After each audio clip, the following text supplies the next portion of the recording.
Hi, I'm Susan Garrett. Welcome to our home. As you may know, recently my dog Feature gave birth to 7 amazing Border Collie puppies.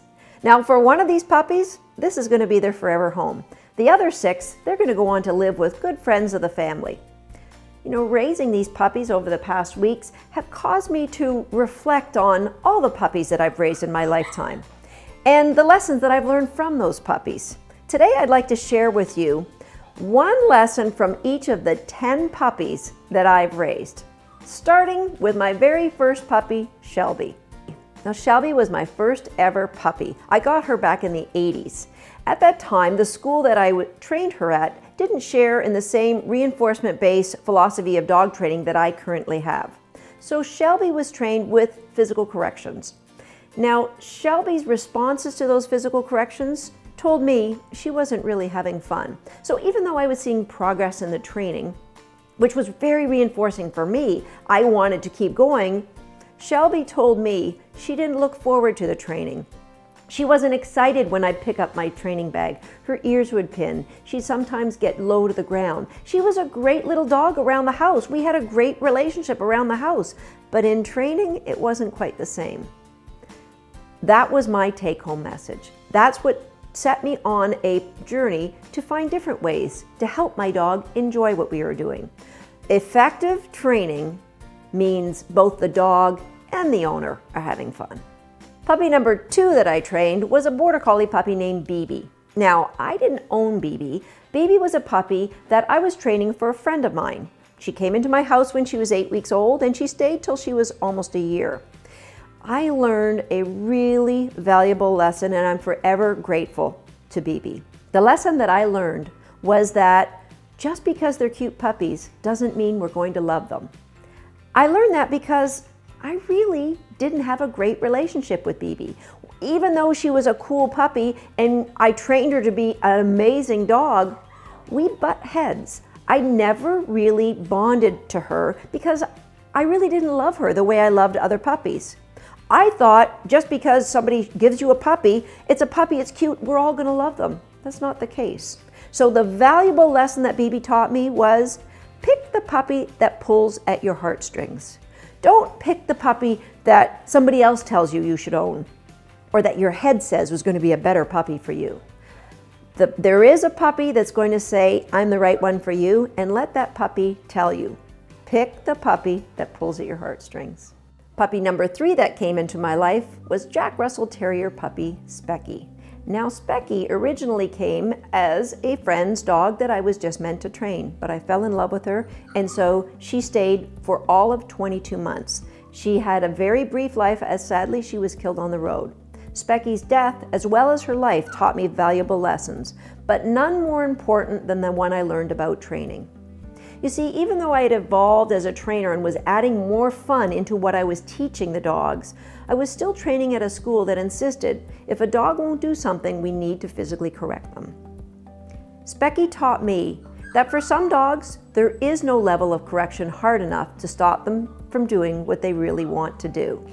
Not only do you feel bad about correcting a dog so firmly, you're not getting the desired effects anyway. So there is a better way out there, you just gotta find it. Although Specky was with me only a very brief period of time, the lesson she shared with me was one of the most pivotal lessons in my dog training career. Some dogs, there is no corrections that are firm enough. There is a better way, you just have to find it. Puppy number 4 that came into my lifetime was an amazing Border Collie named Stony. Stony, once again, was a friend's puppy who I was meant to train, who I kept for her entire life. She was a really cool dog, and at the beginning of her training, I was still at the school that trained with lures and mild corrections. But very early in her life, I discovered how we could train with shaping. But because Stony had been lured and showed what I wanted her to do, she was really reluctant to offer behaviors. As a matter of fact, the first time I went to my very first Karen Pryor shaping session or seminar, I came home with my cookies and I was gonna try shaping, and Stony was in the middle of the living room. I was ready, I had my clicker and my cookies, and she tucked her tail and pinned her ears and ran and hid under the coffee table. What was I doing wrong? I learned a very valuable lesson. You know what? Just because operant conditioning works for dogs that don't have a history of training doesn't mean it's going to work immediately for all dogs. It will work if you're patient. So Stoney ended up being the most amazing dog to shape. She knew more tricks that I'd shaped than any dog I've ever owned before or after. But it took us a while to get going with the shaping. So the valuable lesson that I was able to share with my students since then was that when you're crossing over from one way of training into shaping, there may be some bumps in the road, but it doesn't mean it's not going to work. Be patient, shaping will work for all dogs. The fifth puppy that came into my lifetime was an adorable Jack Russell Terrier named Twister. Crazy about this dog. Twister and our relationship was stronger than any other because I almost lost her when she was 9 weeks old. She got parvo, was very sick, and the veterinarian said there's very little chance of her surviving. When she did survive, we had a bond like none other. Now, Twister was a dog that was raised almost entirely with shaping. And so she became great at offering behaviors. Very quickly, I learned in a relationship with an animal, there'll be one animal that will be the shaper and one animal that will be the shapee. So it's up to us as humans to be the ones that are doing the shaping. I'll give you an example. Twister, I shaped to get on a kitchen chair when we were preparing meals. And that kept her out of the kitchen. If she stayed on the kitchen chair, occasionally I'd throw her a piece of carrot or something. Well, sometimes she'd stand on that chair for a long time, but I wouldn't notice. So she learned to rock the chair. And when the chair rocked, it made noise on the kitchen table, which made me go, oh, you're still on that chair. Here's a little tidbit of food. Very clever dog. One is the shaper, one is the shapee. Now that was just an innocent antidote that really wasn't harmful at all. Twister got more treats for staying on the chair when she made it rock.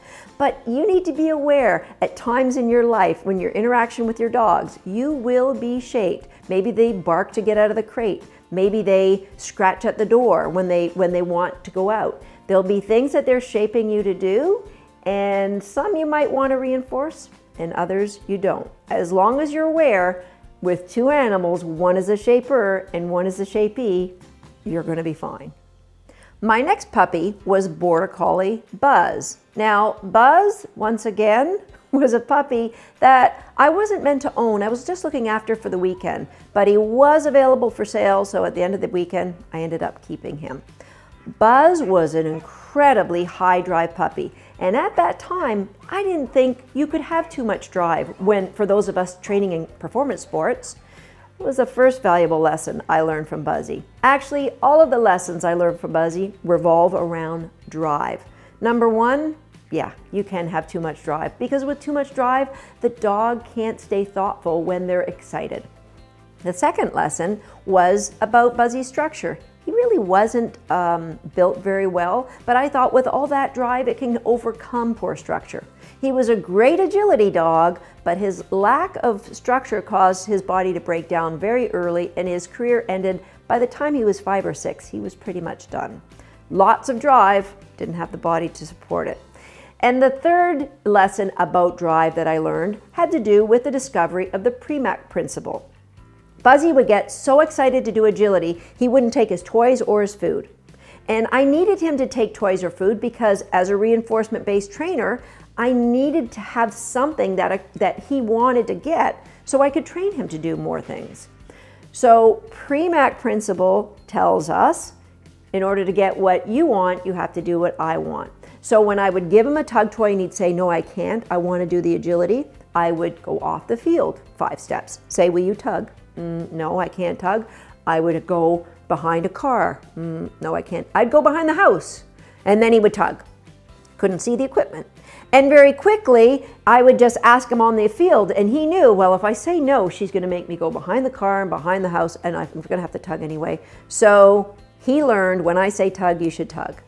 Premack principle is a very valuable lesson for all of us with dog training, especially those of us challenged by dogs that have drive issues, either too high or too low. Love Buzzy and all his drive and all that he taught me. The 7th puppy to come into my life was a Border Collie Jack Russell cross named Decaf. Now, Decaf, once again, was a puppy that somebody else owned that I was meant to train to help her turn into a great flyball dog. Decaf, once again, stayed with me. At 15, she's still with me. But do you see a trend here? People actually at Decaf stopped letting me train their puppy because they never got them back. Decaf was a dog who had phenomenal structure, which is what attracted me to her. Having had a dog with lots of drive but not great structure, I thought, the next puppy I'm picking only on structure. So she taught me structure without confidence or sound temperament is going to make for a lot of challenges in dog training. But I'm grateful to have her because I learned so many lessons about training less confident dogs that I could share with the world. One of the most important ones was the use of what the dog finds reinforcing in training. For Decaf, it was a fly swatter. Don't ask me how it started, but she just went crazy when a fly swatter came out. That was the highest drive we ever saw her. So I thought, why not use that in training? So I would hide the fly swatter, and when she did something amazing, I would say, get the fly swatter. Now, in order to have good training all the time, we need to transfer the value from the fly swatter to other things. So I would make her eat a cookie. And then if she ate the cookie, then the fly swatter came out. Grateful to Decaf for all the things she taught me, but none more important than the transfer of value and how critical that is to training dogs. The 8th puppy that came into my life, I actually went looking for myself. Ta-da! That was my Border Collie puppy, Encore. Now, Encore had phenomenal structure, phenomenal temperament, and she is a phenomenal dog. She taught me a number of great lessons, but probably the one I think of the most when I think of Encore was the long-reaching effects of crate games and how that gets woven into all of your training and creates such brilliant control and drive. So Encore went through an amazing agility career without ever breaking a start line, without ever missing a contact, because of the understanding of criteria she learned as an 8-week-old puppy through crate games. Now, I'm going to throw in a little bonus lesson that I learned from Encore, and she was a really high drive dog, related to Buzzy. The problem I had with her was jumping. She would knock bars. So one of the epiphanies I had in training her was how much better you can make a dog's jumping if you add the element of excitement and arousal to all of your training. So 2 lessons there from Encore. Long-reaching effects of crate games and the profound effect of excitement and arousal on your jump training. The 9th puppy that came into my life was my Border Collie puppy, Feature, the mother of these puppies. Feature, a very, very cool dog, and she was the benefactor of all the lessons that I learned from those 8 puppies before. And what I really learned was that when you get training right, it's effortless. There is no struggles for you as a trainer. Feature, it was so easy to train because of all the lessons I learned about drive, about training, about not using punishment, about not fighting against the will of the dog. When you get it right, it's effortless. And with Feature, that allowed me to look back and laugh at her naughtiness. So I would think the biggest lesson I learned from Feature, don't sweat the small stuff. When the puppy runs out of your bedroom with a sock, it's not the end of the world. Sure, you want to set the environment so that doesn't happen again, but enjoy the puppy's naughtiness. Don't put so many constraints and restrictions on them that they can't be who they are. Don't sweat the small stuff. Thank you, Feature. And that brings me to my 10th puppy, my 4-year-old Border Collie, Swagger, big brother to these puppies. With Swagger, I did an experiment. I like to change my training with every puppy that I get. And so with Swagger, I took the lessons that I learned from Encore about building in arousal and excitement to jump work. And I started Swagger as a wee puppy, building excitement and arousal into every single thing that I did with him. And I'm thrilled I did. That was the biggest puppy lesson that I learned from him. Of course, Swagger was a singleton puppy, so I learned tons of lessons about how to prepare a singleton puppy for the world. But the biggest lesson that I could share with all of you is to build arousal into everything that you do. As trainers, many people tend to train a behavior so it's perfect without any kind of distraction or excitement. But then they get to a performance ring like obedience or agility, and particularly if it's something the dog loves, and it all falls to pieces because there's just too much excitement and the dog can't handle it. But if you build that excitement into every layer of your training, the dog takes it all in stride and you have an amazing performance from a confident dog that knows his job. Build arousal into every layer of training. Biggest take home from my boy, Swagger. Of course, with Swagger, I documented what he was learning in my popular online membership site, Puppy Peaks. Puppy Peaks is like reality TV. You get to see me training Swagger from a 7-week-old puppy all the way up to him winning his first national championship at only the age of 3 years old. It's like a documentary of an elite athlete, but it's rolled into 3 to 5 minute video clips, each clip showing you a lesson that you can adopt for your own training at home. Just like the strategic coincidences that led to that brilliant retrieve that I showed you in my last video, Puppy Peaks is a documentation of learning opportunities. Learning opportunities presented to a growing puppy. It isn't a rigid course with lesson plans that you need to follow. It's a membership area with a library of more than 400 video clips. It has an index that you can search by age of the puppy or by topic to help you with the specific training needs of your own puppy or dog at home.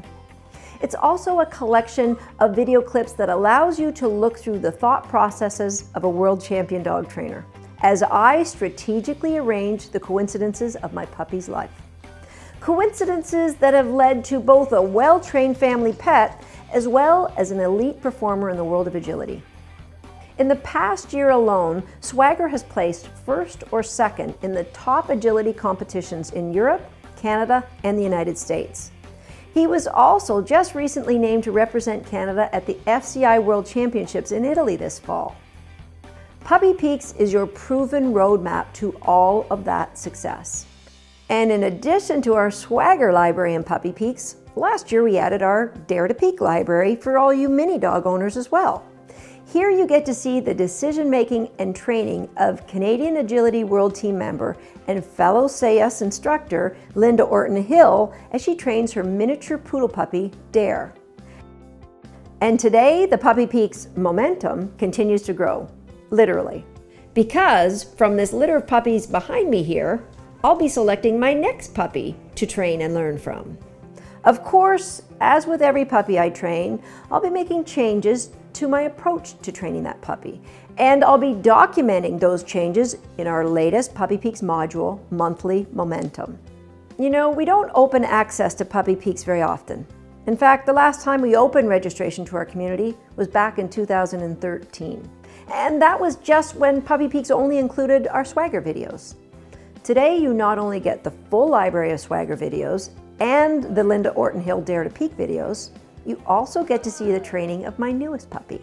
For the next week, we're going to open registration to Puppy Peaks, where you can get access to our entire program for a full year at an investment of only $397. You know, I believe dogs respond best when training is a series of value-building games. Games that appear to the puppy as a series of fortunate coincidences. Coincidences that they're going to want to repeat.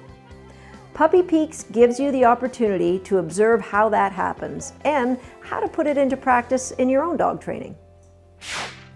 You know, when we shot this video about 3 weeks ago, I had no idea which one of these puppies I was going to keep. Today I know. The decision became very obvious to me earlier in the week when one of these puppies was very insistent that my heart belonged to her. So for the first time in 25 years, I am going to be training a black and white Border Collie puppy. I'd like to introduce you to the newest star of Puppy Peaks and my newest puppy, Momentum. If you'd like to join our journey and become a member of Puppy Peaks, see what adventures are ahead for Momentum and I over the next year, just click the Join Us Now button and we'll see you inside of Puppy Peaks. Yep.